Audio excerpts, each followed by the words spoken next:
Begin with introduction. Yeah, okay. So, good evening, everyone. So, today we are here for our first online meetup as part of the BIT Pro and PowerShell user group. So, we'll be tackling this session, which is themed as scripting to development. My name is Deepak, and some of you might know me from the Facebook user group we have. And a little bit about me, I've been using PowerShell for a while. And recently at work, I have started the journey of making the transition to learning C# for all my development needs. So I would be talking a little bit about that as well. Prateek? Yes. And introduction. Yep. So hello guys, my name is Prateek and I write a lot about PowerShell on my website readycurious.com, and I work with Deepak, so we thought like it's a good idea to start exploring on this topic on .NET and C#. So we are taking this opportunity to even we are starting our journey and we are kind of scratching our own itch here to learn C# and .NET. So we thought like it's a good opportunity for us and as well as replicate the same thing in your career as we proceed learning this language. That's all. Deepak, take over. Yep. So we'll start the session by actually looking with PowerShell. Like we'll start with PowerShell, and PowerShell natively offers object-oriented programming experience, and it enables that by using PowerShell classes.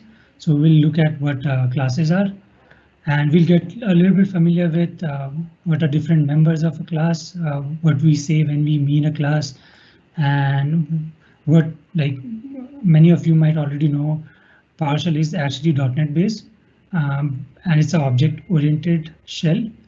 But the thing with PowerShell is it actually hides all these types. So it is like it's actually termed as type promiscuous language. The types are there underlying, but it sort of hides it from the end user who just wants to get his job done, right? So for someone who's just a sysadmin or an operations person, it doesn't matter. He doesn't have to look at the underlying types. He just wants his work done. He can come in, open a shell, issue certain commands, and the job is done, right? But if the same person wants to develop some complicated solutions, right, having an object-oriented nature actually helps you write clean and maintainable code. And you would have seen some of the challenges when you write solutions based off PowerShell, that it would have been easier if you could actually like model something as a class or something, right? So so PowerShell lets you do that. Many people don't explore that front of PowerShell. So we'll talk about that. And when we talk about PowerShell classes, I'll also introduce something called PowerShell Notebook, which is actually part of a broader ecosystem called .NET Interactive. So I'll quickly talk about PowerShell Notebooks because I'll be showing those hereafter. So PowerShell Notebooks are nothing, you would have heard of Jupyter Notebooks. So Jupyter Notebooks are nothing but they are essentially JSON files, but what they provide a richer experience to people by providing a web interface where you can actually take notes, execute code, capture what's the output, and that way you can sort of like when you are exploring a topic, you can quickly take notes, execute a PowerShell code, capture the output what is there, and so forth on, right? So in order to get that is very easy. You need Python 3 and Jupyter. So the steps we'll be publishing the repository link. You can find all the links there. And you need to download .NET Core 3.1 SDK.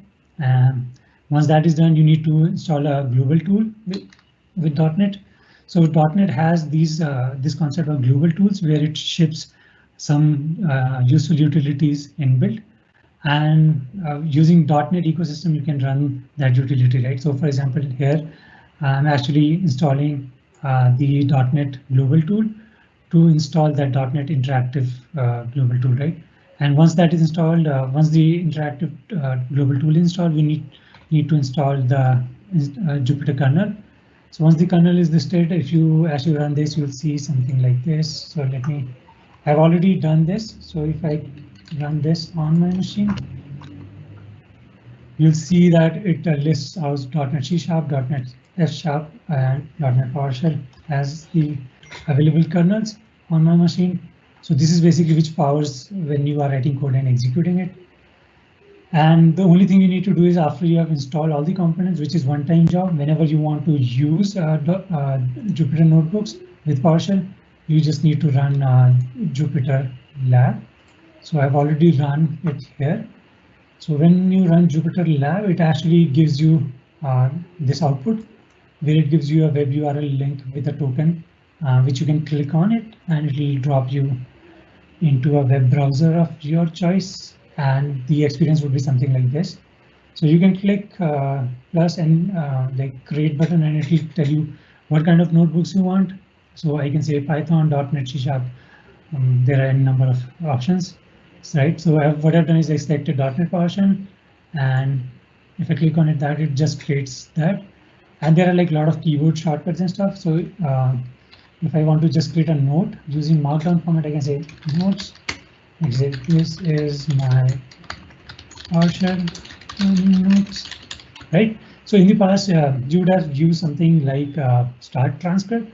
That's what I essentially used to do.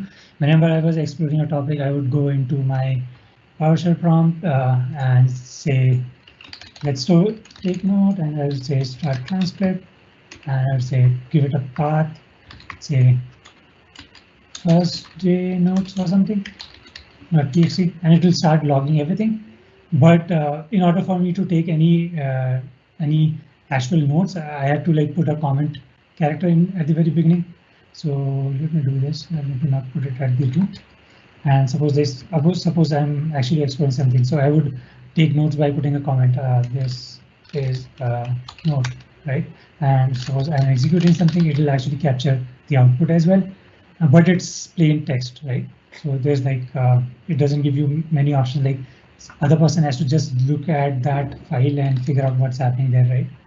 But with Jupyter Notebooks, the experience is much richer. So which I'll show now.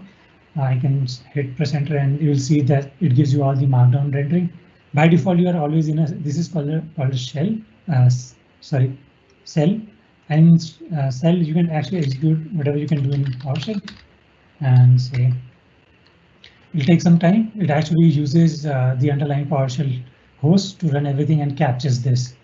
So if you save it and share it with one of your colleagues, if he opens the same notebook, PowerShell notebook, again in Jupyter Lab, we'll have all this context around, right?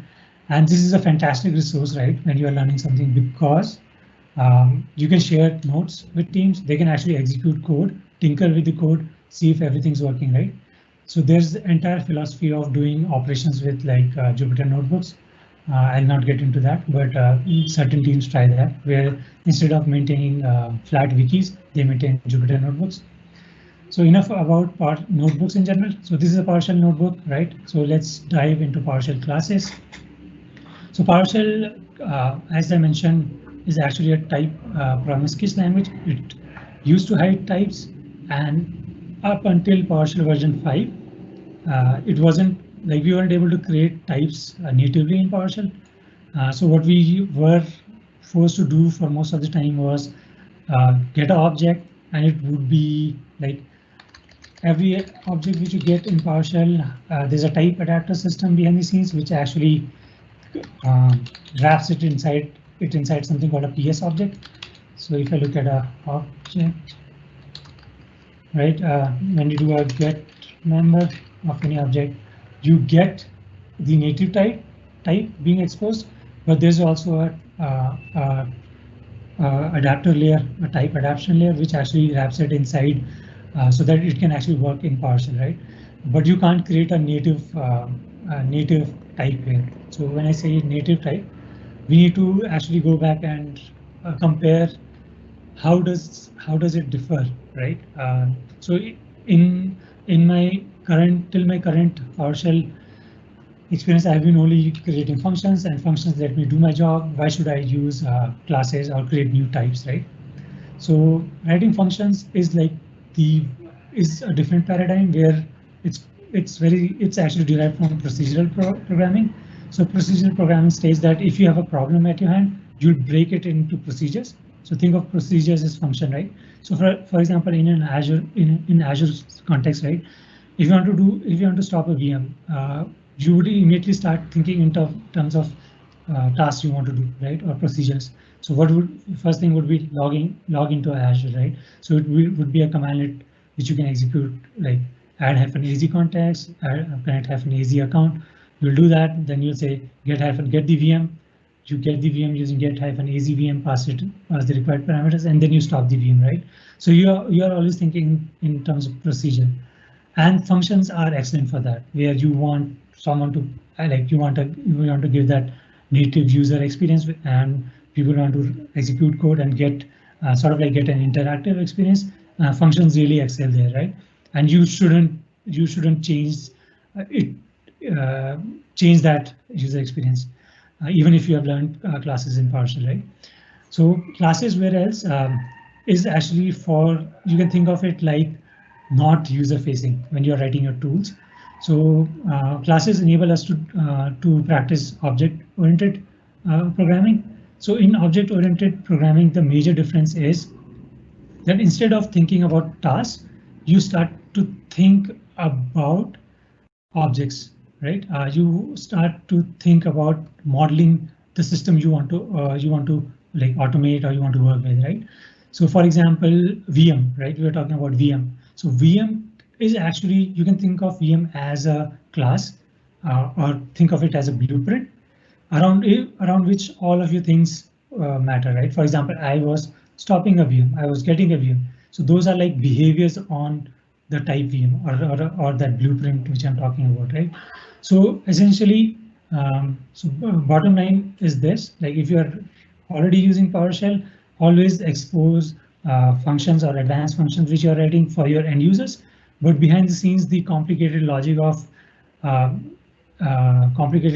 logic of modeling the system which you are trying to automate can be done in class. So it can be a win-win situation. So don't have to lose all the things which you are doing at the moment and like throw it into the dump, but it's more about refining your process and writing more maintainable code. So I've kept blabbering about classes, like these are blueprints, right? So in the class, you define what data to store. So class is sort of like a cookie cutter, and class itself doesn't do anything. So what it does is it basically provides you a cookie cutter, and whenever you create an instance out of it, so it's also called as like instantiating a class.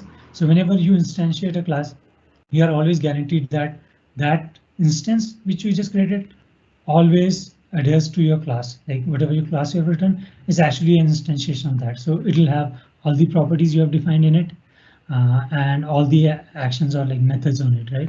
So for example, in order to write a very normal computer class, you can just use the class keyword.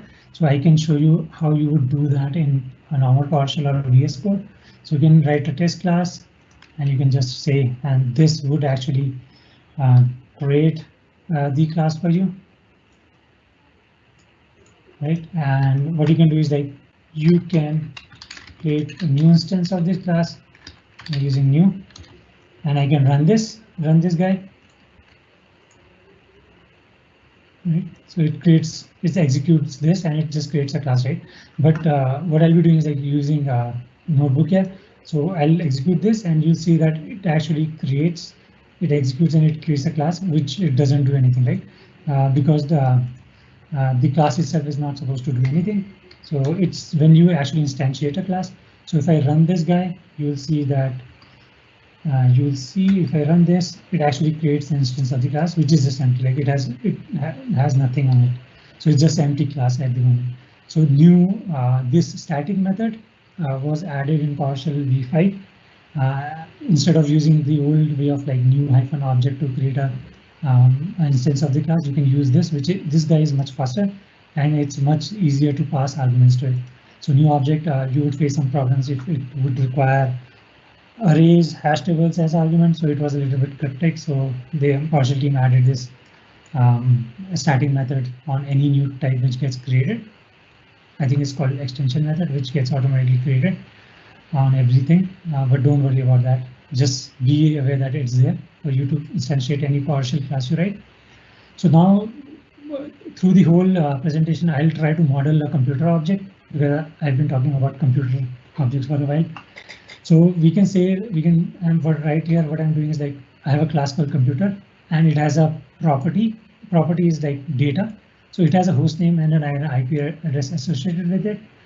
So it just defines the blueprint. It does nothing. So what you can do is like go back and copy this here, and then go back and paste it here. So what I'm doing is like this is my computer class. It has a property called hostname. It has a property called IP address, and I can create a new instance of it and then assign these properties, right? So if I run this guy and sorry,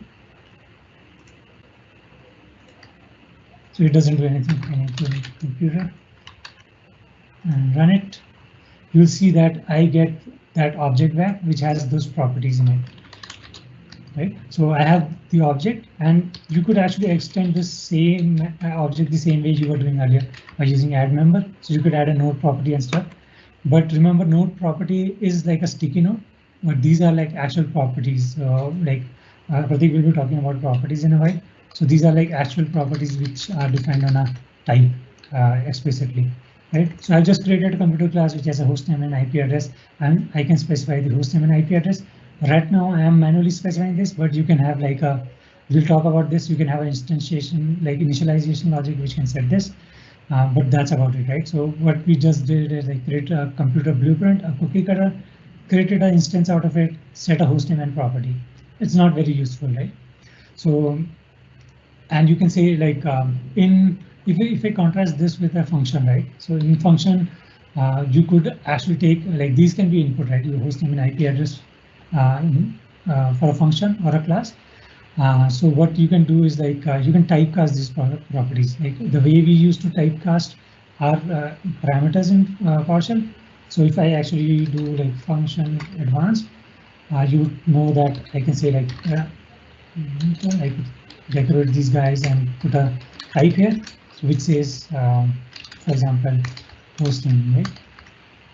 So what I've done is like mention the type of the parameter. So what it makes sure is like if somebody is passing anything else other than string, it would fail for me, right? So that was the advantage of strongly typing everything in, even in when you are writing functions. So let's do that with this guy as well. So I can say this is a string, and I can say this guy here is a string to begin with, but I'll show you that learning C# and like PowerShell classes, how they can help you more as well, right? So now if I run this again, it should work, nothing should change. Everything is working fine. So I'm actually, and I can pipe it to get member to see the underlying types. You'll see that the string source, like this is the type which I mentioned. But what if somebody specified invalid type? For example, somebody said 256 or 356. It's wrong, right? So right now, if I run it, it just runs and it just puts that property here, and everybody knows that it's an invalid IP address, right? So you can do a few things. The easiest thing is like system. You can actually typecast it as something which strongly you can put system.net IP address as the IP address type for this property. And when you try to instantiate this, now you'll see that it throws error. It throws exception saying the IP address cannot convert value to type IP address. So what it basically does, like this string, you try to cast it to that type, it fails. So you get a very basic validation working for you, which I have to do nothing, right? It's already a type in .NET. So I'm just using .NET types here. I'm not doing anything funky. But you would also remember that, for example, we had validate attributes, right? Right. So, for example, hostname in Active Directory domain joined environments can't be more than 15 characters. Or, for example, you have a policy which says you need to at least specify 5 characters or something. You can put it this, and you can say this. And for example, if somebody tries to give out very big hostname, you will see that this guy fails, and it gives you a very nice exception saying the character length of 23 is too long, shorten the character length of argument is greater than or equal to 15 characters, and then try the command. So think about this, right? if you actually start writing classes for things you are doing in day to day, for example, somebody was asking me, right? Somebody was asking me the other day, how do I quickly validate ARM parameters file? So ARM parameters file are basically like input to ARM templates, and they're like, you won't know if a parameter value is wrong until you kick off a deployment. I know you can do a test deployment and stuff like that, but what if you wanted to catch those bugs early, right? If a user specifies something which is wrong, what you can do at the moment is that write a class which models the input you are expecting. Try to take that input, it can be a JSON input as well, and try to create a class out of it, right? Or try to cast it as your class type, and it will give you all those validation errors which we just saw, right? So with a very few effort, I was able to write a class which has a host name, and I'm able to quickly validate, right? And I actually missed showing this little neat trick, which is often referenced in Bruce Per's PowerShell in Action book. So this is just syntactic sugar. So it's in place to make life easy. So what you can do is just give the class name and a hash table which has all the attributes which are present in the class, and then it will just take that and type give you the instance of that. So instead of doing new and then setting each and every value, you can do this as well, and it will just give you that. So you can quickly validate that it actually creates that, right? SVM1. So this is called cast initialization method. It's just a syntactic sugar for you guys. Like if you don't want to type new and put all those things. So I talked about validating attributes, right? So let's talk a little bit about more about actions which you want to perform. So for example, in my computer class, right, I can have a number of methods, but I'm taking a very simple one here. I'm adding a method called isAlive, which is not a generic function I'm writing. It's actually tied to the model I'm actually trying to work with here, right? So computer has a behavior of like is it up or is it down, right? So I have added a method called isAlive, which does nothing, which basically just does a test connection, and it uses the IP address to actually ping the machine for 2 times and quietly does it and returns the status of it, right? And the only thing to note here is like how I'm accessing this property which I created here. So $this actually means the instance. So for example, this is just class is just a cookie cutter, right? But for example, I created one object, I created another object. How does I know the IP address on that particular instance? So $this lets me reference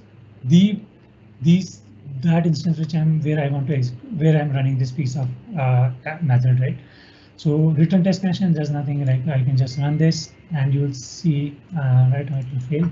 So for host name, let me use the host name binary which comes on my system. Sorry. Here I need to reference the I'm executing host name on my Mac to get the IP address, and I can just run this guy now. And instead of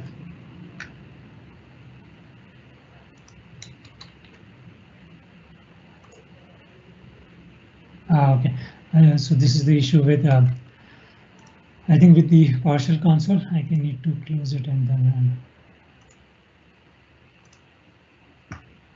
So let's run it again, or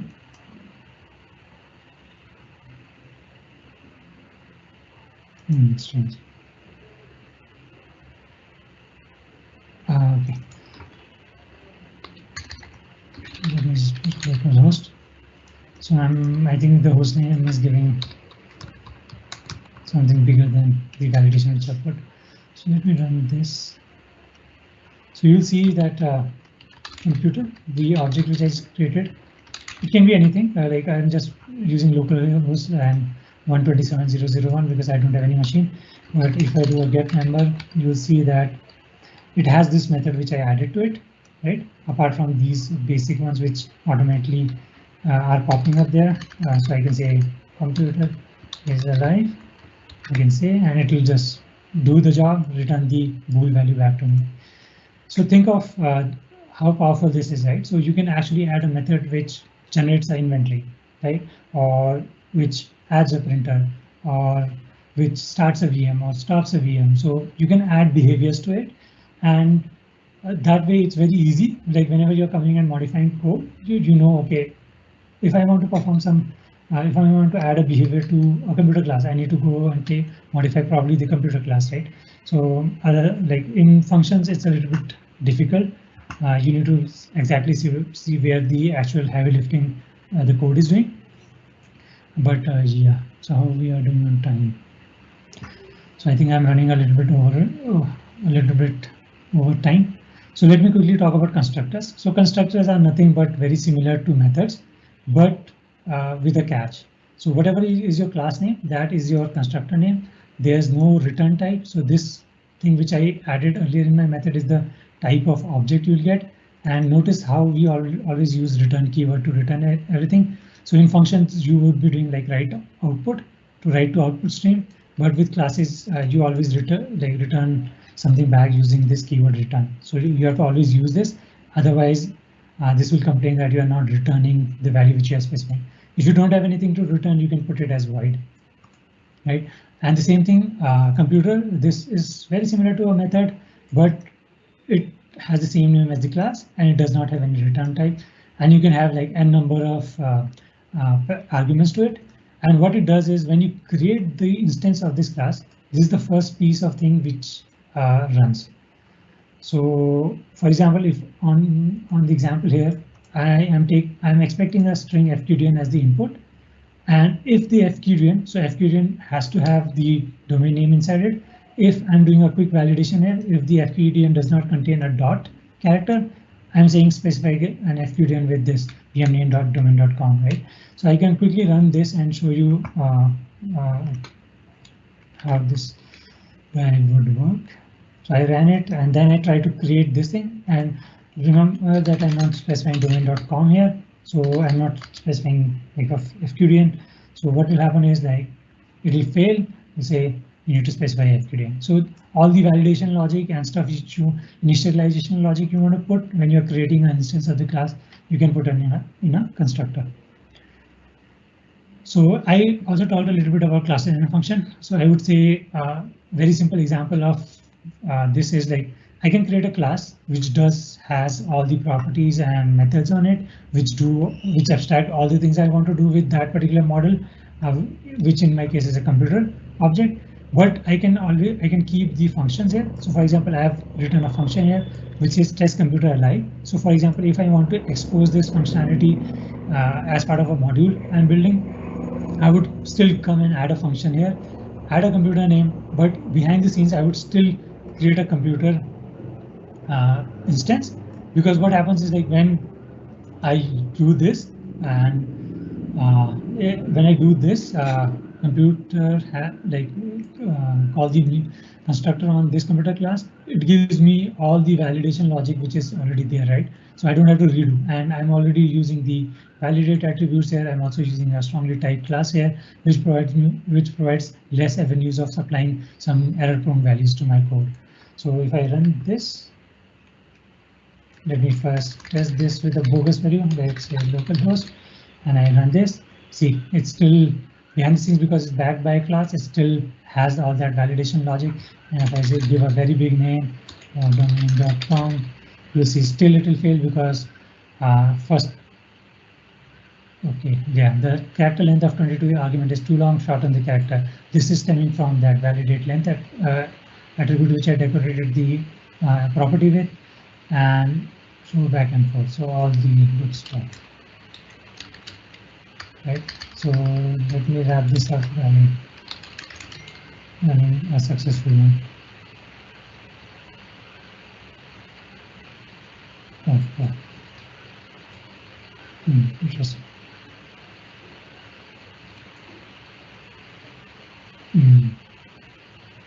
Okay.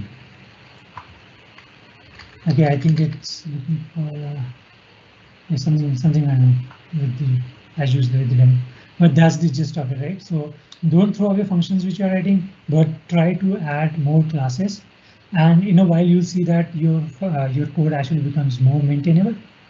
I know you would have a lot of queries, and some of this stuff actually comes with when you get into the exercise of using more object-oriented stuff in your day-to-day programming or scripting needs. So I will stop by saying that, and time for Q&A. Is there any question and answers? I don't see there are any questions. So I think I'll wait for another 1 or 2 minutes if anybody has questions before Pratik takes over.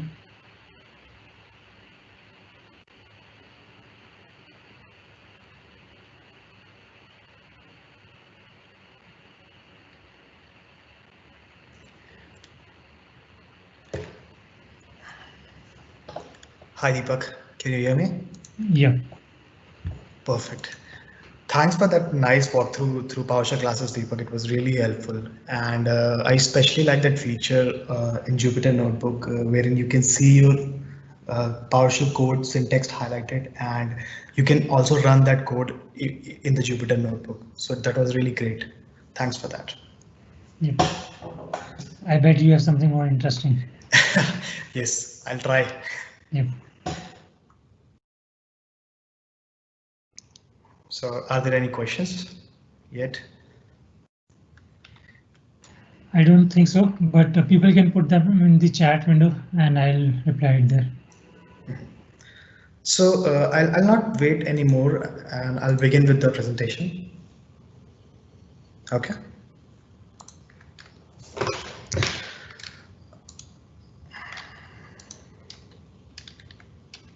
So guys, in this next session, we are going to talk about C# classes.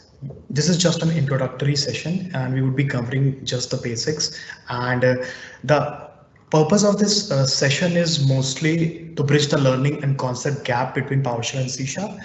And we are not intending this session to, deep dive into C# concepts, and which we will cover in later sessions of this series. All right, so let's quickly introduce myself again. My name is Pratik Singh. I call myself as an infrastructure dev. I write on readycurious.com website. My socials and my book details, everything is here on your screen. The agenda of this talk is primarily C# classes. First of all, we will look into prerequisites, what is required so that you can start develop your development journey in C#. A small overview of C# language, what is a compiler, runtime, .NET framework. Then we will do a small hello world using .NET CLI. And then we will use something which is called interactive C# to bridge that gap between scripting and development, because most of the guys who use PowerShell come from a system administration background, and they are used to having PowerShell, which is more of a interactive console shell. So we will try to fill that gap with C# interactive and see how it can help us reach to our goals to learn C#. Finally, we will look into C# namespaces and classes, and towards the end of the session, we will quickly cover how we can use a C# class in PowerShell. All right. So prerequisites to use this, start using C# is you have to have .NET Core SDK. You can use this link, which we will be sharing very soon on our GitHub repository. You can use this link to download the .NET Core SDK. You can also install Visual Studio Code and use the C# extension from VS Code Marketplace. And Visual Studio is optional, but it definitely comes with some unique and good features like C# interactive or CSI.exe, which you can further use to enhance your experience and fill that gap. And I've also linked a small documentation here, how to use C# in VS Code. You can also take a look what it is. Okay. So small overview of C# language. C# is a powerful, flexible, and a very modern programming language, and it offers a lot of features. It is very versatile language nowadays. There are almost it can be used to do almost anything which you can think of, from machine learning, from web development, building console application. Even you can use that in PowerShell and build your infrastructure using C#. So let me quickly walk you through the characteristics of this programming language. So first of all, it is modern. By modern, I mean that it allows features like automatic garbage collection, Lambda expression or Lambda functions, advanced debugging, and exception handling. C# is also open source and cross-platform, which means the whole C# and .NET compiler, .NET Core and C# compiler both are open sourced on GitHub, and Microsoft actively manage and build these two on GitHub. You can directly go on GitHub and see the repository, what they are doing, what are the current issues and everything.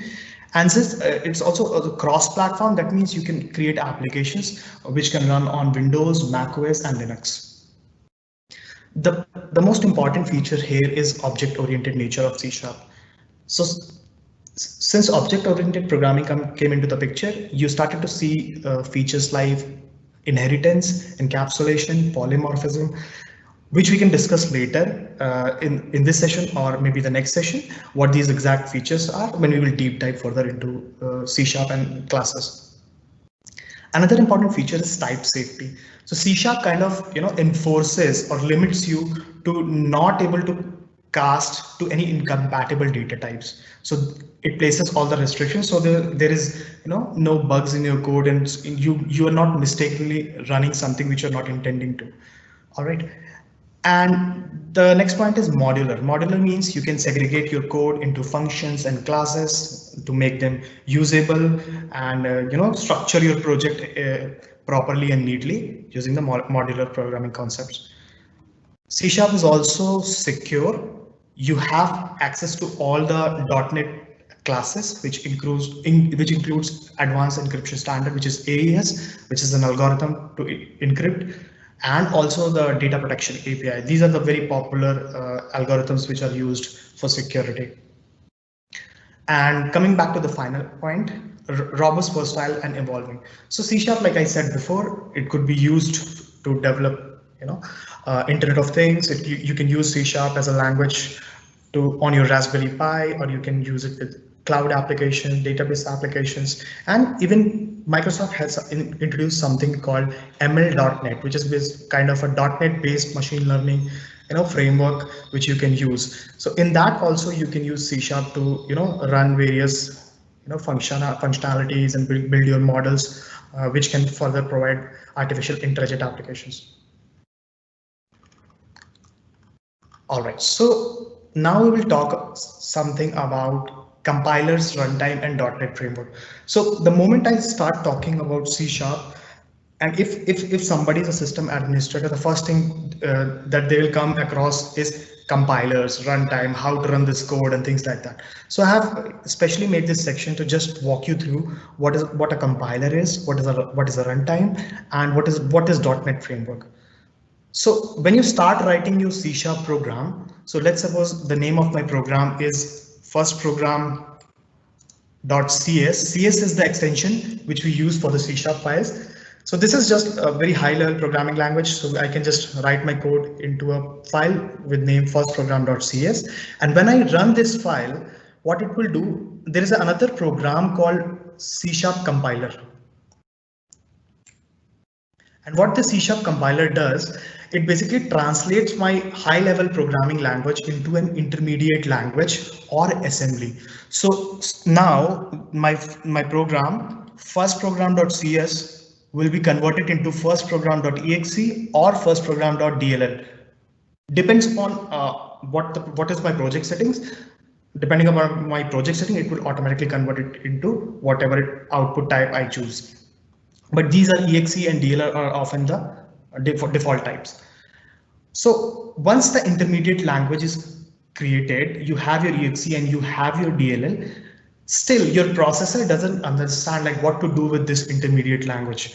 So that is why C#, the whole from creating a program and to execute till the execution, you can divide the experience into two parts. The first one is the compile time, wherein the compiler comes into the picture and creates the intermediate language. And the second part is the runtime. Runtime is basically a combination of .NET Framework, and further .NET Framework has a lot of things called CLR, which is a common language runtime, which is basically used to run the application, which uses a just-in-time compiler, and whatever the .NET classes and libraries are available in the framework, it uses all these three to generate a machine code. And machine code is a very low level language which your processor understand. So machine code is basically like instruction to the processor. All right, so this is how your program is executed using a compiler, then converting it to an intermediate language, and then in runtime using the .NET framework, we convert it to machine code, which your processor will understand. All right, so let's start by creating a small Hello World.NET program and see how we can use .NET CLI to create or scaffold a simple project. And maybe we'll try to tweak and modify some of your code and see how we proceed with it. So first of all, there is a command called .NET new console. So if you want to create a console application, you can use the .NET new command and you can provide an output. Output is nothing but a folder where you want to place your project. So if I run this in my console, you will instantly see that it will start creating all the actions. It will start creating some project, and finally you will see that something is created and there's a file called myapp.csproj. All right, and it is succeeded. So let's go to this file and probably let's try to see what these files are actually. So if I do get child item in this, I see the myapp folder is created. Let's cd into this folder. And now I can see there are two main files available here, which are myapp.csproj and program.cs. So let's open these files one by one and let's try to understand what these files are. So first I'll open myapp.csproj and you will instantly see that this file is nothing but an XML file, which is kind of a declaration how you want your CS project to be, C# project to be.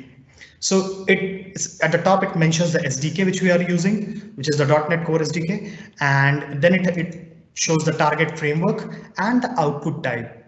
So when we choose an output type, it basically tells the compiler that I want an executable to be created. Similarly, you can choose an output path. So let's suppose I want to place the executable into a different folder. So I can define an output folder here as well. Now let's open the program.cs file and see what is there in this file. So this is a simple C# file which is created the moment you create your Hello World console application. So at the top you will notice there is a directive called using, and there is something called system. So if you know a little bit about .NET classes, system is a namespace which is available in .NET, and using the using directive you can call this namespace so that you don't have to fully qualify the classes or the functions of this namespace. So that means if a system is the namespace and there is a class called console inside the system namespace, then if I specify using system at the top, then I don't have to fully qualify my code like this. I can simply use console.writeLine here, and console is a class in system, and writeLine is a method in the console class which we are using, and we are passing some string as an argument to it. So this was using and what it does. After that, you will notice there is something called namespace. Namespace, we'll discuss this further, but it is just a container which can segregate your code. It is basically used to create a separation and neatly organize your code so that there are lesser conflicts and you can have classes with same name in different namespaces. So it helps you categorize your code properly. So I have given a name to my namespace, and which was just the name of the project we choose, and there is a class called program, and inside that class I see a method main, which is the entry point of any C# program. So if you want to run your C# program, you have to define an entry point, which is main, and whatever there is inside this entry function or entry method, it will start executing the code from there itself. So you must be thinking, Pratik, what is this static and what is this void? So let's start with void. Void is a return type, which means we don't want main to return anything. Okay, we just want this entry point method to run and not return anything. And this static is used to, it gives ability to this method to be, used without instantiating this class. What is instantiation and what are object, we will discuss later in this demo. So let me just go back to my markdown file. So we have created this we have scaffolded this folder. We have the files in place. There is a CS proj file, there is a .cs file which has the program. Now let's do one thing. I'll copy this code which I have here into the .cs file which I have, and I'll just show you the differences. So there are a little bit differences here.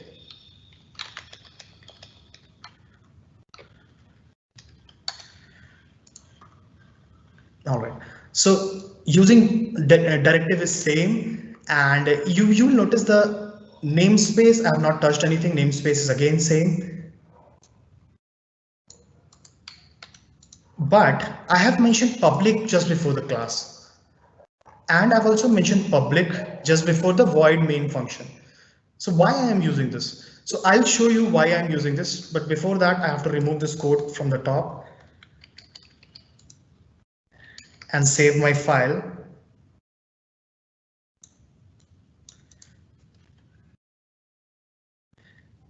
Go back to my markdown file. All right, so we are already in the Maya folder, and we have scaffolded all the things which are required. We have placed our modified code into the .cs file. Now I will use a command called .NET run. So what .NET run does, it basically takes whatever the project configuration you have defined in .cs file and the program, which is the source code, it tries to build it and create the executable and the DLL. So once I run .NET run, you straight away see that it was able to identify where is my CS proj file, and it also created a DLL file. And it not only created a DLL file, but it also ran the source code which I defined there in my CS file, which was basically printing a hello world message. Now let's try to do one thing. I will try to load this assembly, the DLL which is created after .NET run, into my PowerShell console. The moment I load this DLL, you will see that I see some output on my screen. It shows some version, there is a location and everything. Now, since this is PowerShell, I can start using this DLL, which is a C# code, into my PowerShell. So if I do something like this, which is my app was my namespace and program was my class. Now I can use the program class of my app namespace using this double colon and defining the main method. So if we don't provide like public access modifier in the program.cs, which you saw here, if you don't provide this public and the public just before the void main method, you won't be able to access these classes and the function method in your PowerShell console. So you have to first make them public. You can also verify this by just running this, and it will show you that your class is public. And if it is not public, you cannot instantiate it. You cannot use the methods inside this class. And since we have also defined main as a static method, you can easily use this double colon and call the main method without even creating the object of the class. All right, so this is it. So we looked into like what a C# program is, how we can run it using .NET, how we can scaffold a basic console project using .NET CLI, and how we can go ahead and run the project and create an application. Similarly, you can use that executable which we talked about, and if I can just open that executable as well. So if I go to my MyApp folder and in the bin directory, you will see that there is an executable. I can simply drag and drop this executable in my VS Code. And if I run this, you will see it will again give me the output. So this way you can wrap your source code into an executable and also use it. All right. So now this was a little bit about C#, but again, there is a gap which I feel, and maybe Deepak can also second on this.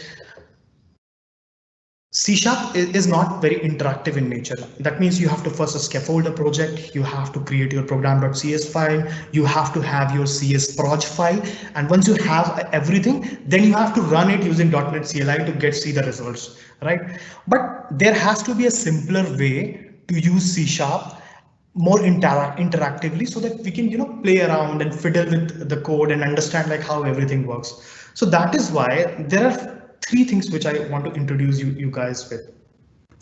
First of all, there is a thing called C# interactive window in Visual Studio. So this is totally optional, but if you have a Visual Studio installed on your machine, all right, you can simply go to View menu and you can go to the other Windows menu, and there is a thing called C# interactive in this. So I went to View, then other Windows, and then there is something called C# interactive. So once I click on this C# interactive, you will see I'll get something like this, right? And here I can use anything like C# has or any .NET class, and I can start fiddling around it. So the moment I start typing console, you can see there is a drop down and it starts to understand with syntax highlighting, and it starts to give me suggestions like you can use this class. If I do a dot here, and it shows me that there is a popular function called WriteLine with a star. Right, so that is the most used function, WriteLine, which sends the output to the standard, which sends the whatever string you provide to the standard output. I can use it here. I can provide a string, something like hey, and I have to mention a statement terminator, which is a semicolon at the end of every line. So once I run this, it will give me the results. Similarly, I can perform any kind of operation, right? Which is 10 divided by 2 is 5, any mathematical operations. Let me see if I can create a loop as well here. So in C#, I can define a loop just like we do in PowerShell. All right, the variable definition is a little bit different. So I'll do for int I equals to 0 and I less than 5. So I want to print numbers from 1 to 5, and I'll simply do I plus plus, which is incrementing the number. And let me try to do something like console dot WriteLine here. I'll provide a semicolon and I. So if I run this, you'll see that it was able to print numbers from 0 to 4. And this way you can also interactively see what program you are creating. You can try to debug it if you are that kind of a guy who interactively debugs their code. So this is very useful, and this I feel like that is one of the major gaps when you are coming from PowerShell background and when you're going to a C# into C# development or .NET developer role. So this can really help you if you can do that. So this was one thing. So this C# interactive can also be used from any command line. So if I have a PowerShell console with me, and if I have Visual Studio installation path in my path variables, I can just simply type CSI here, and again I'll start to get the same experience. So it will start the Visual C# interactive compiler, and you can again start running your code here and try to fiddle around interactively.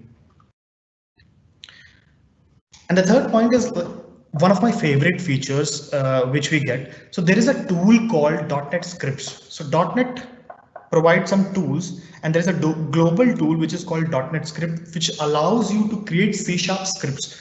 So we have heard about PowerShell script. We have created a lot of PowerShell scripts, but what is a C# script? So let's see what is a C# script. So I'll create open Notepad, and I'll create a file. Let's name it test.csx. So the name of the file is test.csx. So CSX is the extension of a C# script. All right. Here I'll do something like I'll define a string. Let's string, and the variable is name. Let me just put in my name here, and I'll do something like console.writeLine, and I'll type hello, and I'll use plus for concatenation and just provide the name of the variable. So once I save this, and I can see that this file is available here, test.csx, right, in my current working directory. I can simply use .NET command line interface with script keyword and provide the name of my file which we just created. So let's see what happens if I type .NET script and I provide test.csx. So the moment I use that and I ran that script, it was able to print my C# program just like a script file. So now if you use .NET script, you don't have to create the project. You don't have to use any IDE. You can just straight, if you have .NET CLI with you, you can just start creating C# scripts and try to fiddle with your code. And if you're just writing a small simple program, that's it. You don't have to worry about anything else. So I am hoping this was useful, guys. Let's move to C# namespaces. So we covered our C# namespaces a little bit in previous section, but let's look into how we can define namespaces. So to define a namespace, you use a keyword namespace, and then you provide the name of the namespace. So this is the keyword, and this is my name of my namespace, which is called demo. And inside a namespace, you can define multiple classes. Okay, you have to just make sure that there is no name collision or anything, and you are good to go. And if you, let's suppose if you also want to define another class with the same name, then you have to create a different namespace to segregate that. So there is no name conflicts in that. All right. And to call a namespace in your program, you have to use the using directive. Okay. Namespaces are logical separation of your code, and they are used to avoid any class naming conflicts. Perfect. All right, so let's also quickly look into C# classes. So Deepak has, Deepak went a little deep dive into PowerShell classes. Concepts are almost similar. C# is just a blueprint which gives you a structural pattern. So this structural pattern can be used by anybody once they create an object from this class. So a class can have a cohesive unit. So if I give you an example, if there is a class called car, a cohesive unit can be something like starting the engine or stopping the engine. So anything which is similar should be clubbed into a simple cohesive unit called class, which has same functionality, properties which are similar, and then we can use it as a unit to further scale our project or whatever the real world entity we are trying to build using that program. All right. Classes also enforce design patterns. So that means I can define, we only want people to use these properties. So a car can have only 4 wheels. It cannot have 5 wheels. Like this is the truth, right? We can only have 4 wheels in the car. So we can force patterns using class, and there's a concept called struct as well, which we can discuss sometime later. So using concept of classes, we can force design patterns, and it helps us organize our project as it grows. And when a lot of people are collaborating on a single project, it really helps if we have some design pattern or structure in place. And obviously classes are nothing but some use of object-oriented programming. So you see features like inheritance, polymorphism, function overloading, function overriding, and things like that. Encapsulation. All right. To declare a class in C#, all you have to do is use the class keyword. You have to use the class keyword. You can or cannot provide access modifier. There is a default access modifier, and if you provide an access modifier, it could be public, protected, internal. There are a lot of access providers which are allowed in C# classes, and then you have to, after the class keyword, you have to provide a name of the class. All right. So access modifier basically tells if you want your class to be public, or if you want it to be hidden or private, things like that. You can control that access.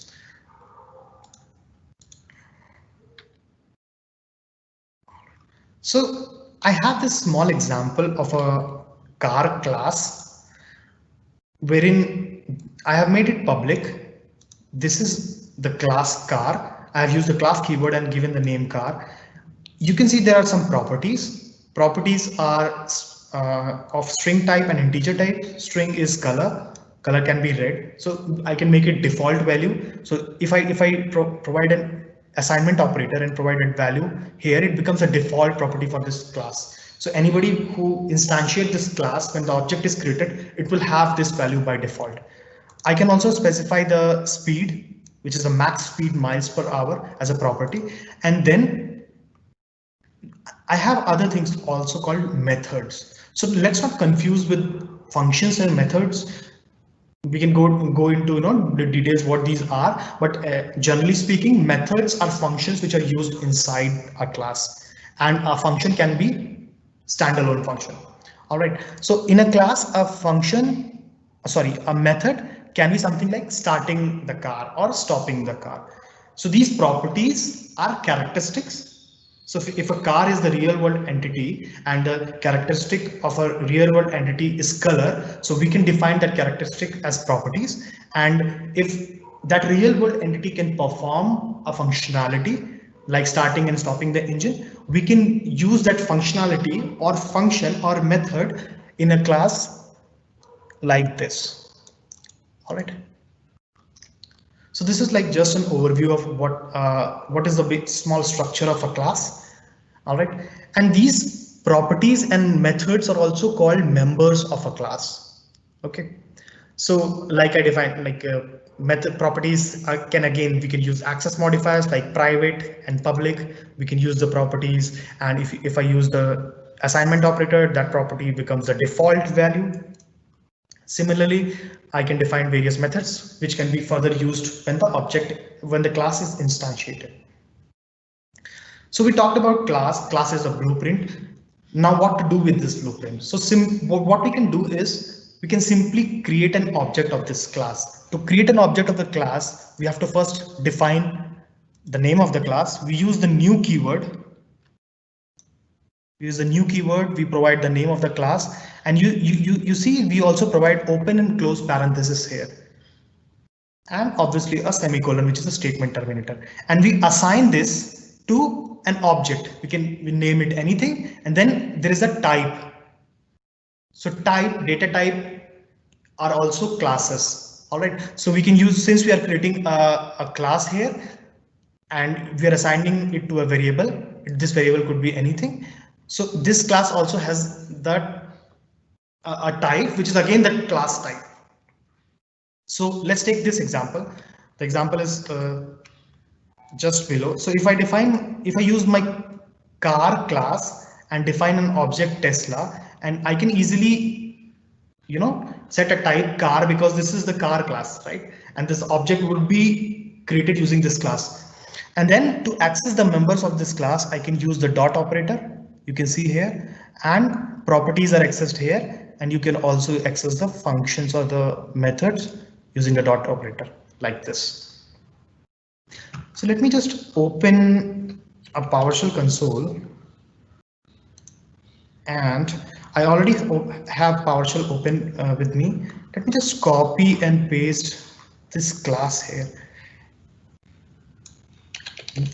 Please note that this is the C# class. We have opened C# interactive window, and I'm just pasting this class here. So once I have this class pasted here, I can simply use one of my examples to create an object of this class. All right. So if I do something like Tesla here, you will see that it has some default value red and max speed set to 200. Now I can also interactively see what are the properties of this class. Like if I put a dot here and I put dot color, if I run this, you can see color here, and similarly I can do with the max speed h miles per hour, and you can see that. You can also access the methods of this class, something like this. So I do something like Tesla.start like this, and if I run this, you will see that the car has been started. So this is how a basic class can be created in C#, and how you can, interactively use this class to create an object in C# interactive. It could be .NET scripts. It could be your C# interactive window from Visual Studio. You can try to do things interactively and fiddle around how an object is created, how to access the properties and other things. Now we know that we can create a C# class, but can we use a C# class in PowerShell? Yes, we can. It's very easy and simple to use a C# class in PowerShell. All you have to do is define your C# class in a here string or multi-line string.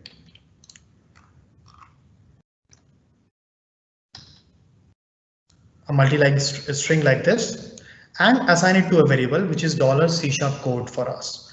Once you have done that, all you have to do is you have to use the add type PowerShell commandlet. There is a parameter called type definition, wherein you define the type. Type can be a class. All right. So I use this variable where I have defined my class in the type definition, and I specify a language to be C#. So let's do that and see what will happen.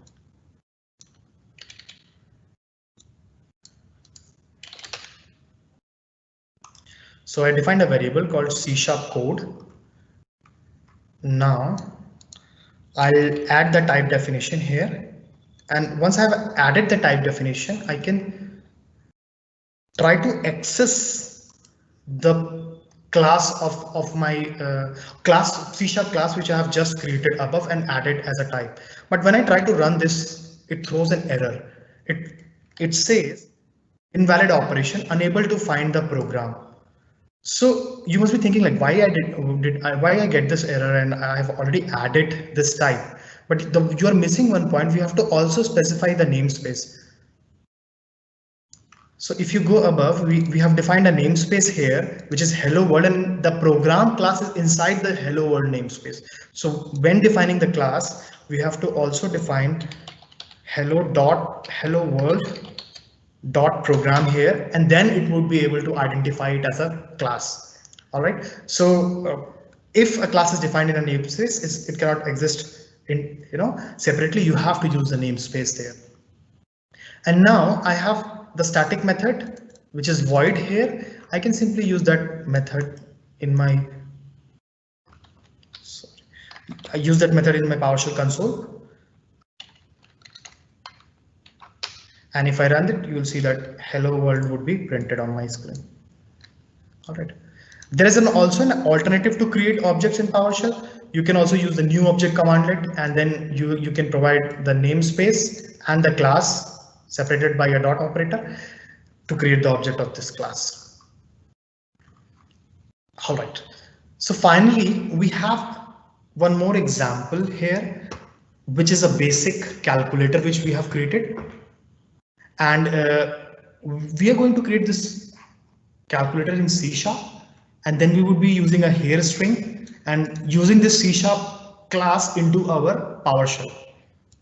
All right. So if you can look closely into this class, I have used the access modifier public, I've defined a class calc. All right.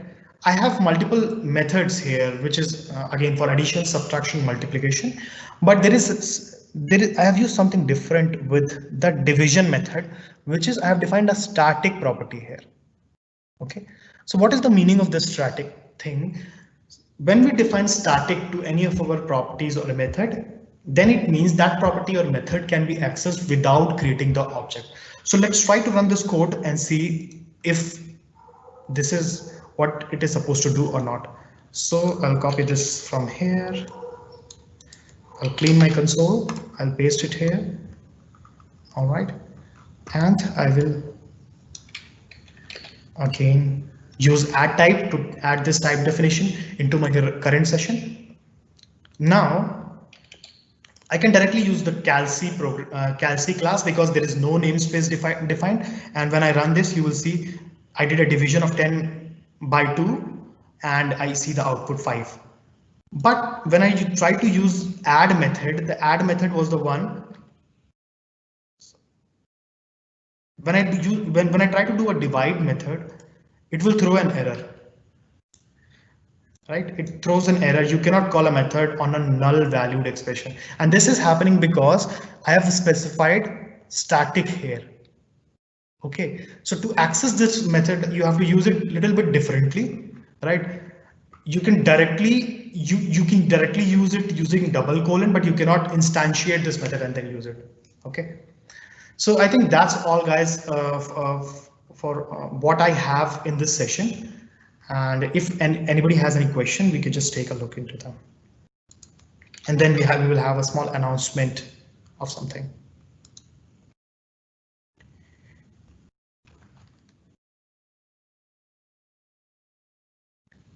All right.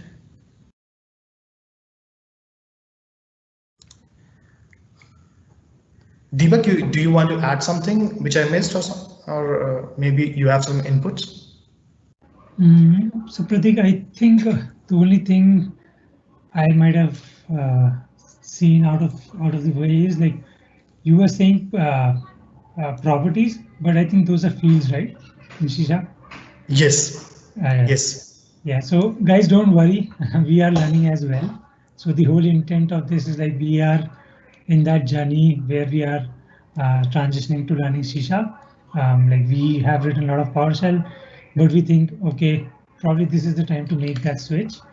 And learning C# sort of opens plenty of doors. Like, believe me, there are like plenty of doors it opens. Just to give you an example, if something is not working in an Azure commandlet, right? For you, you can look at the source, it's on GitHub, or you can use a disassembler. You can get the source, see what it does. If it's not doing what you want it to do, you can write your own. I have been doing this for a while and it has helped me tremendously.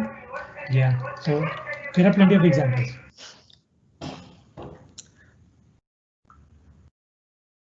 So guys, we have this small announcement to make. So me and Deepak have started writing a book called PowerShell to C# and back. So this book is nothing but our learnings, what we are learning when we are transitioning from a full-fledged PowerShell scripter to more into a .NET developer role. So whatever we are learning, we are trying to document it. All right. So if you see here, we have a link for a free sample. So if you want to learn C#, we have a 50-60 page free C# primer as a first chapter available. Go ahead and please download this sample and read it through. You will definitely like it, and it will give you a bigger picture of what C# is and how to use this language. All right. The whole intention of this book is to bridge the gap between the scripting language like PowerShell and a modern programming language like C#. And sometime back, I wrote a book, PowerShell Guide to Python. And the most common feedback then was to write a book which would cover PowerShell and C# because it makes sense. So if you have worked on PowerShell, you know .NET classes. Now, next cool thing should be C#, and you can use it with Azure DevOps. You can use it with cloud computing platforms like Azure. You can use it for machine learning, AI, and anything. So go ahead and download the free sample of this book, and I'm very sure that you will enjoy. Deepak, you have any comments on the book?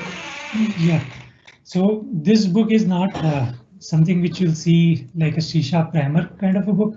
So our intent is like how we started all this experiment, right? And how we are learning something. So whenever I pick up a topic in C#, first thing I do is like try to do it in PowerShell. That's what I do because I understand PowerShell a little bit more. And when I do things in PowerShell, I'm able to correlate that, and then that really helps me in absorbing that topic, right? So that's what we are trying in our book. Like we are doing sort of like, okay, this is the new concept in C#. What is the equivalent concept in PowerShell? Is it available? Is it not available? Put that in a code sample as well. So most of the samples we are trying to write in the book, you will come to see that we'll be adding more free sample chapters. So what we are trying to do is like write a class which models a computer system or a AD user, right? Because those things are the ones which people who use PowerShell tackle day in and out, and those are the things which people are more aware of. So we are taking an extra effort, we are going an extra mile to make sure that the examples we use are relevant and they really strike home. And probably Deepak, you should also take a minute to appreciate the logo of the book, which is the yin yang. Yeah. So Pratik designed this logo, which is awesome because it represents yin and yang. So yin and yang is like light and dark. So everything has to be balanced, right? So think of PowerShell as that language which can let you do great things in the operations or sysadmin space, right? But you need to know a little bit of C# or the Yang, right? Because then you can really understand how everything is built, the things you are consuming in PowerShell, or you can build your own. So you know both. You need to know both sides of the world to actually do something like awesome. So Yep. And I think one point I want to add here is like they both complement each other. That is why yin yang makes more sense. So you can use PowerShell in C# in PowerShell, and together you can build awesome applications. So that's all, guys, from my end. Yep. So expect few more free sample chapters we'll be adding. I think one on PowerShell classes, probably, which will be very similar to what we did here today, like PowerShell classes and C# primer.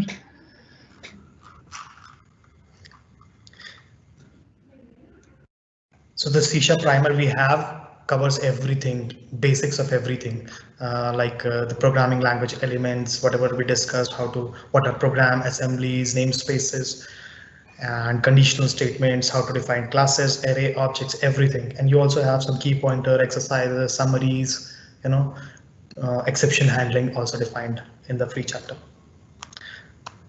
All right. So I think Deepak, that's it. Okay, thank you so much, Pratik and Deepak, and thank you all for joining this session. This session is being recorded, and the recording will be shared in the same link where this session was, published, right? And be ready for the next session as well, and you will see the announcement soon. Please feel free to share your feedback either about the session or about the timing, day, whatever you would like to see. We will be happy to, take care of all this, all these things, and we'll make sure that we deliver the things what you want in the next session as well, and the session is coming. Thank you so much. Thanks so much once again. Thanks, guys.